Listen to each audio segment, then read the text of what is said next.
Manchester সিটিতে Kevin De ব্রুয়নার দ্যুতিময় অধ্যায়ের সমাপ্তি ঘটতে যাচ্ছে। বেলজিয়ান এই তারকা মিডফিল্ডার জানিয়ে দিয়েছেন আগামী মৌসুমে তাকে আর এই জার্সিতে দেখা যাবে না। চলতি মৌসুমে দলের সময়টা একেবারেই ভালো যাচ্ছে না। চোটের ছোবল আর ছন্দহীনতায় মৌসুম জুড়ে ভুগতে দেখা গেছে কেভিন ডি ব্রুয়নাকেও। পরিস্থিতি বিচার বিবেচনা করে সিটির সঙ্গে চুক্তির মেয়াদ শেষে ঠিকানা বদলের চূড়ান্ত সিদ্ধান্ত জানিয়ে দিয়েছেন তিনি। আমার জন্য সবকিছু ঠিক ছিল। আমি ভেবেছিলাম সবকিছুই স্বাভাবিক ছিল, কেননা সবসময় দেখেছি সব খেলোয়াড় এবং পূর্বের কোচদের ক্ষেত্রেও একই হয়েছে। খেলোয়াড়দের ইমেজ সত্ত্ব বিক্রি হলেও কোচদের ক্ষেত্রে হয় না, তারা এটা বিক্রি করে না। সব গল্পের একটা শেষ আছে, তবে নিশ্চিতভাবেই এটা এর সেরা অধ্যায়। ফুটবল আমাকে আপনাদের কাছে এনেছে এবং এই শহরে এনেছে।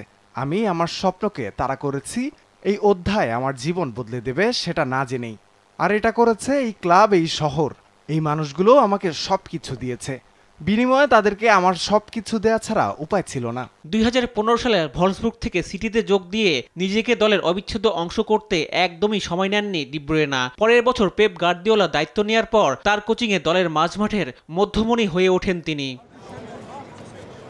গত 4 মৌসুমে প্রিমিয়ার লিগের শিরোপা জিতে রেকর্ড গড়েছে গার্দিওলার দল। সেই তারাই চলতি মৌসুমে ভীষণ ভুগছে। কোনো কিছুই যেন ঠিকঠাক হচ্ছে না তাদের। এর পেছনে বড় কারণ অবশ্য ডি ব্রুয়নার চোট। বছর দুয়েক ধরে চোটে ভুগতে হচ্ছে তাকে।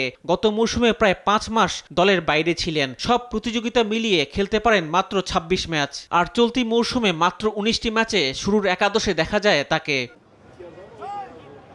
গত গ্রীষ্মে ডি ব্রুয়না সৌদি আরবের কোনো ক্লাবে যাওয়ার সম্ভাবনা নিয়ে গুঞ্জন শুরু হয়। তখন তিনি যে কোনো কিছুই হতে পারে বলে ইঙ্গিত দিয়েছিলেন। এরপর গত সেপ্টেম্বরে উরুর চোট থেকে সেরে ওঠার সময় চুক্তির মেয়াদ বাড়ানোর আলোচনায় বিরতি দেন তিনি।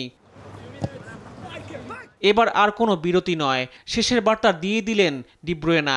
তবে বলেন ক্যারিয়ারের তাগিদে ঠিকানা বদল হলেও এই ক্লাবের প্রতি তার ভালোবাসার কমতি কখনো হওয়ার নয়। আমাদের ভালো না লাগলেও এখন সময় হয়েছে বিদায় বলার। আমার সন্তান সুরি, রোম, ম্যাসন, স্ত্রী মিশেল ও আমি এই ক্লাবের কাছে কৃতজ্ঞ। আমাদের কাছে এখানকার গুরুত্ব অনেক। ম্যানচেস্টার সবসময় আমার বাচ্চাদের পাসপোর্টে থাকবে এবং এর চেয়েও গুরুত্বপূর্ণ আমার হৃদয়ে থাকবে। এটাই সবসময় আমাদের ঠিকানা থাকবে। এই 10 বছরের পথ চলার জন্য এই শহর, ক্লাব, এখানকার স্টাফ, সতীর্থ, বন্ধুদের আমরা যতই ধন্যবাদ জানাই না কেন তা যথেষ্ট নয়। ম্যানচেস্টার সিটির জার্সিতে 6টি প্রিমিয়ার লিগ ও 2023 সালে অধরা চ্যাম্পিয়ন্স লিগ সহ মোট 16টি শিরোপা জিতেছেন কেভিন ডি ব্রুয়না। সব প্রতিযোগিতা মিলিয়ে 413 ম্যাচ খেলে 106টি গোল করেছেন 33 বছর বয়সী এই তারকা মিডফিল্ডার। রিফাত আঞ্জুম, দেশ টিভি, স্পোর্টস ডেস্ক।